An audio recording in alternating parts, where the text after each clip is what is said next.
Welcome to Talking Kootenay Books. My name is Keith Powell. Today I'm pleased to have our guest with us from Invermere, Norman Bruce Ayers. Norman, it's really nice to have you as a guest on the program today. I know that you've been diligent in getting your book out here in the last few months and been working hard at it. It's called The Gypsy Muse, and I have to say we haven't had the opportunity, or maybe I should say we haven't had the pleasure to interview too many poets. So welcome to the show, and we look forward to learning more about your book. So just right off the top, tell us about Gypsy Muse. It's a collection of poems that I've written over the last 45, 50 years for the most part. And when you're writing poetry, you sort of go through spurts. Like it mentions in the book where I was acting quite a bit out of Cranbrook here, and traveling with a troupe of young actors, it causes your mind to expand and go into abstract contemplation more than you might in normal work life. Right. So I wrote a lot of poems at that time. Okay. So 50, 60 poems within the pages of your book. You know, when I think of a poet, I think of someone sitting at roll-top desk, you know, sort of sitting with the pencil in hand, waiting for the muse to show up. How do you go about actually getting your creative concepts down on paper? Sometimes it happens all of a sudden. Like the longest poem in the book, My Gypsy, my wife and I were discussing the abstractness of gypsies and religious orders being similar in that they were both outside the mainstream of society, living their own secular type life without change for the last number of centuries. And we'd been discussing that for a few minutes, and then I started to write My Gypsy, and it took me 20 minutes to write it. Okay. So I think it came out of the air rather than out of myself, per se. Interesting. So the creative process obviously very important when it comes to writing a poem and so forth. Was that something that you were always interested in, or is it something that, do you read a lot of poems yourself? How did that all come about? I grew up on Shakespeare, on Burns, Service, Scott, a lot of poetry in their works. And in the old days, of course, it was a way of telling a story. It almost becomes a musical interlude. Right. And I think I was reflecting on the other day how I got with my first poem. And I started out in a one-room schoolhouse, grades 1 to 9, 42 students, one teacher. Where was that at? That was at Pigeon Lake, Alberta, at Malhurst. And I went to that one-room school for 4 years. And of course, the older kids got involved in Christmas pageants and what have you. And I remember the teacher telling me if I wanted to take the stage, I should memorize a poem, and she would let me recite it. And that was probably the first time I did that. And being more of an introverted kid, it was a way to build up my confidence to do stage work eventually. Right. So that gave you some exposure to the whole concept of poetry and how that all went together. Right. Before we get too far into our interview and our discussion, Norman, can you just take Gypsy Muse and maybe read us one of your poems? Sure.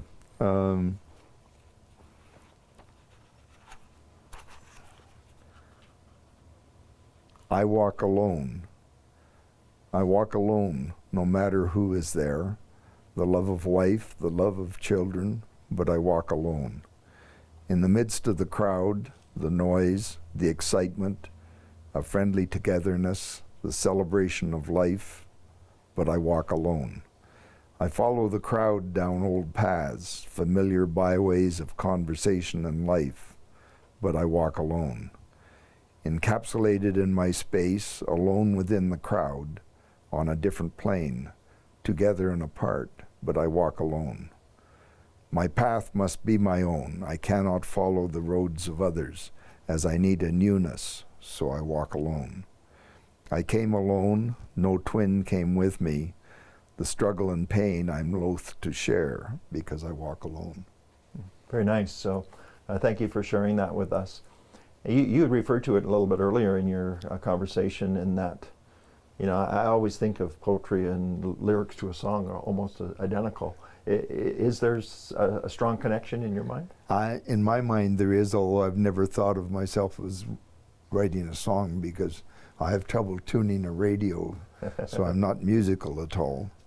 But, and it's funny when you mention that, because one of my highlights when I was in theater was singing in the backup choir with the Harlem Spiritual Ensemble that played at Key City here. Okay. In 2 shows back in the late 90s. Yeah. That was a bit of a highlight for you?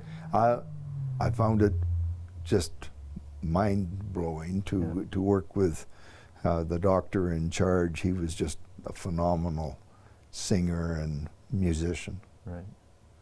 So Norman, you told me that you live in Willmar. Yes. And Willmar is a suburb of Invermere. Yes, it's. I use Invermere as my postal address, because the post office couldn't find Willmar once when I sent a letter up there to my son. And I live there because my son lives there. After my wife died, I moved from Kimberley up to Invermere. How long have you been there? It'll be 5 years in a couple months. My wife died 5 years ago. Yeah, sorry to hear that. It's interesting because, I find the landscape around Willmar sort of bends itself to creativity. I don't know if you ever thought it that direction or not, but whenever I'm there, I just look at the mountains, look at the river. It just seems like it's such a peaceful and sort of natural place. Do you get inspiration from that landscape? I love the landscape and the ranches, because I spent a couple periods of working as a cowboy on ranches, and it's just a phenomenal atmosphere to think of riding a horse through some of that countryside is beautiful. Mm-hmm. So I want to go back and explore some of your early times. You weren't always a poet. Tell us a little bit about your career and what you were busy with earlier in your life. Well, early in my life, I worked as a farmhand and a cowboy, and even commercial fished. But when I was 18, I joined, after I finished high school, I joined the RCMP, and I spent 36 years in the RCMP. So in those days, we were called Queen's Cowboys because we all took riding. Mm-hmm. And for me, that was maybe more difficult than some, because I had been riding as a cowboy, but they had to unlearn my bad habits and create the symmetry that they demanded in the force. Mm-hmm. And the first 14 years I spent in Saskatchewan. I trained in Ottawa, where I met my future wife. But then I spent 14 years in Saskatchewan in uniform duties, and then went to Ottawa as initially assistant to the consulting psychologist in our training branch. Went to university there, paid for by the force, and completed a Bachelor of Commerce, and then worked on the Commissioner's Audit, where we traveled the country and all facets of the RCMP and did an audit of the operational function of the force. Mm. So it sounds like it would be interesting work. Extremely interesting, yeah. Because you delve in, like to be in the force at that time, you had to have a top secret clearance for police work, but being in the audit, I had to be cleared to the SA, or let's see, how do I... So this is a special designation within the RCMP? Special higher designation, which gave me access to anything in the force. Okay, yeah. Yeah. Well, I have to say, Norman, that my last interaction with an RCMP officer, I didn't get the impression that he was a poet. So there has to be a little bit of a stretch from being an RCMP officer to being a poet, and obviously you made the transition. Just tell me about how that all went together. Well, it's kind of interesting. When I was young, I always had the dream that I could be living on a beach someplace writing poetry, and that would be my life. But then the rational part of my brain suggested I should get a job that treated me well and that I enjoyed, and that was being in the RCMP. Because after I left Ottawa, then I was the staff sergeant in charge of the detachment at Kimberley for 11 months, and then I was promoted and went to commercial crime in Calgary for 5 years. And then I went to Gimli, Manitoba as the OC of the Interlake. And after that, I ended up as the superintendent in charge of federal policing in Winnipeg. So I had quite a varied background, and I like to think it was so concrete that poetry was always the balance I needed to keep my brain straight. Yeah, I can see that. So when you're actually sitting down and about to compose a poem, do you have a certain structure, a certain sort of ritual or habit that you follow, or is it, are you running around jotting down notes on Post-it? I'm jotting down notes. I usually keep a pad beside the bed. There's usually a pad on a table beside my chair where I watch TV. I carry pads in my pockets so that if something comes to mind, I can jot it down, and it may be just an idea or a glimpse of a thought that may be expanded into a poem, but may not be. Right. Have you had any mentors or anyone that you've worked with that has sort of helped you or inspired you? No, I've never worked with a poet. I've never taken English or poetry in university. So it's a natural talent. It's just part of me. Yeah. You know. So you said you also had some background in the theater? Yes. I guess in today's language, I was born as a very high IQ kid, and going to school was never an issue for me. I never had homework, and the schools decided early on, in order to keep me busy, that they allowed me to be involved in theater. So from grade 7 on, I was in major theatrical productions at school. And then after I retired from the force and moved to Kimberley, I got involved with theater here with Stage Works and then with community theater. So I was in major productions here. We took Stage Works, took Anne of Green Gables on tour across the province of BC and into northern Alberta, and I was part of the cast. And then they did summer theater in Fernie, and then community theater, we did Fiddler on the Roof. And then with Stage Works again, I was the stage manager as well as actor for part of it, of doing Joseph and His Amazing Technicolor Dreamcoat. So we had a lot of fun, a lot of theater. Are you still connected to that? Haven't been in it. My wife ended up, her health was deteriorating, and I just ran out of time to do everything. Yeah. Probably needed some extra care, right? Yeah. Yeah. Okay, so let's talk about the actual production of your book and how it all went together. And so when did you decide that you wanted to publish Gypsy Muse? Actually, I wrote my Gypsy in 1988, and my wife suggested I should write a book then. And the whole concept of what I wanted for a book design and everything else was formulated then. But life got in the way, and it wasn't until last summer that I started pulling everything together and creating a book. Right. So you've got quite a captivating illustration on the front. Just tell me about how that all came together. My daughter is trained as an architect, and I told her what I was looking for, and 3 days later she had the painting ready.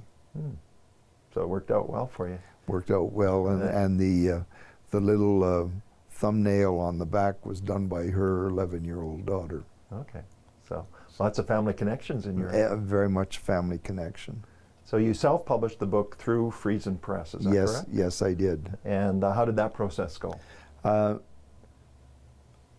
found it very good. They were very helpful at all the different phases of it. And I suppose one thing that impressed me, one editor wanted me to change the language of one poem. And I wrote back to her and told her, you're trying to change it into prose. I want it as a poem. So she adhered to my preferences, which I thought was impressive. Whereas if you turn a book over to an ordinary press, they would insist on their right to make changes. Well, it sounds like you had a hands-on involvement then. Very much a hands-on involvement. Yeah. And when you first saw the book, what was your impression? It turned out the way I'd hoped for. I wanted a book, and I chose the size and everything. I wanted a book of poetry that you could stick in your pocket, take to the coffee shop, go for a walk, and read a poem when and where you may wish to. And so I'm happy with the product. Okay, good. You know, it's one thing, Norman, to actually have this idea in mind that you want to put out a book of poetry. It's a whole different scenario to go out and actually market it and promote it, that kind of thing. And I know that you've been into some of the local stores and so forth. Do you enjoy that side of it as well? I thought that might be a big argument against it for me, but really it's quite nice. I got to know Grant at 4 Points Books in Invermere, who is just a super chap, and then I brought books down to Huckleberry's here in Cranbrook, and the Laundromat Art Gallery in Kimberley. She wished to carry it as well, so it's really evolving. So it gives you an opportunity to connect with the local sort of literary stores and outlets, and allow them to sort of participate in your project as well. Yes, and the way it's set up, and Friesen Press explained this, it doesn't have a printed price on it. They felt it's better to leave it open so that the different markets can decide what they wish. Like Huckleberry's, they only carry the soft cover. The other two places carry both hard and soft covers.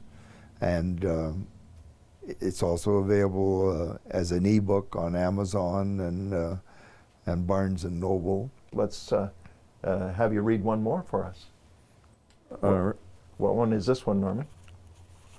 This one I wrote about 25 years ago, but with our current political climate in North America, maybe in the world, I think it's very apropos now. Okay. And it's titled, Whose Freedom? It's not your freedom to do against which I argue.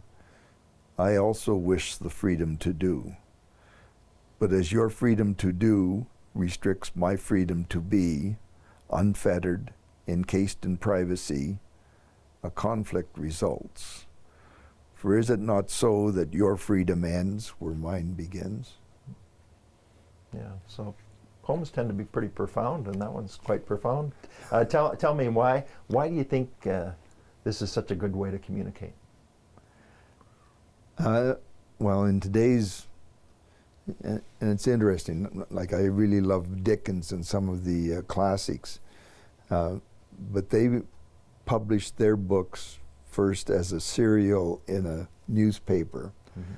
So they basically sold their books based on the number of words they put into it. We're now into sound bites, and poetry is more suitable to sound bites rather than prose. Right. So what's been the reaction? I've had very positive reaction from friends. The editor in Invermere did an article on me, and she really liked the poetry. So I class that as independent feedback. And it's funny, I was having lunch today with Anita, and a chap I've known for some time approached me and wanted to buy a book. Okay, good. So that always makes you feel good. Right? So that was kind of a positive reaction. So you've got 60, I think, if I counted right, between 50 and 60 poems in this book. Are you thinking of another edition? Yes, I've started compiling poetry for a second edition, strictly because I keep notes, or I keep writing poetry, so I've got to do something with it, I guess. Mm-hmm. If time allows. I mean, considering my age. Yeah, well, I'm wanting to explore how do you decide to include a poem? Like, what's the process? Good point. And you'll notice the book doesn't have any dealing with investigations I've been involved in or things like that, because I feel the clients I dealt with as a police officer deserve their privacy too. So I have not included anything with a police background. Mm-hmm. And the rest of it are really philosophical thoughts about how I would like to see life evolve. Mm-hmm. Interesting. And before we wrap up here, I just want to explore a little bit more about the name, Gypsy Muse. How did that all come about? And I explain that in the book. My first interaction with gypsies, of course, I was a prolific reader as a kid, so I was well aware of gypsies and the movement. But when I was about 10 years old, there were several gypsy motorized caravans that came to Pigeon Lake where I lived. And I was delivering newspapers, so I would walk past their encampment for maybe a week. And it seemed intriguing, their lifestyle. They had a couple of small tents set up for fortune telling, and there always seemed to be music and kids and family around. It just seemed intriguing. And then 20 years later, my wife and I were in Europe the first time, and we would see gypsies on the move and in encampments in England and Wales and in France. And again, it was just the mystique of the gypsy and the freedom they seem to insist on or enjoy as their lifestyle. Mm-hmm. And so you're able to incorporate that into sort of the theme of your yeah, book? I push the idea of jumping over the fences that constrain you in thought, mm-hmm. and moving into the unknown. And I think of gypsies as trying to live that way. Mm-hmm. So to me, it was a natural evolution. Mm-hmm. So I don't want you to give away too much about your future project, but do you think you would take the same vein, or would this be a totally different direction? It probably won't be gypsy motifed at all. Mm-hmm.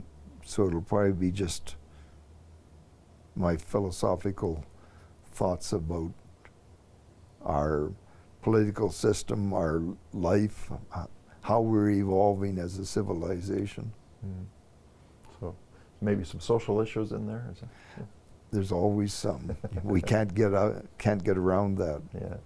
So just talk a little bit about the word muse for a minute, because I would think that that's pretty important and essential when you're writing down a poem. Is that, are you feeling that sort of inspiration right from the start, or is it something that you sort of have to prompt?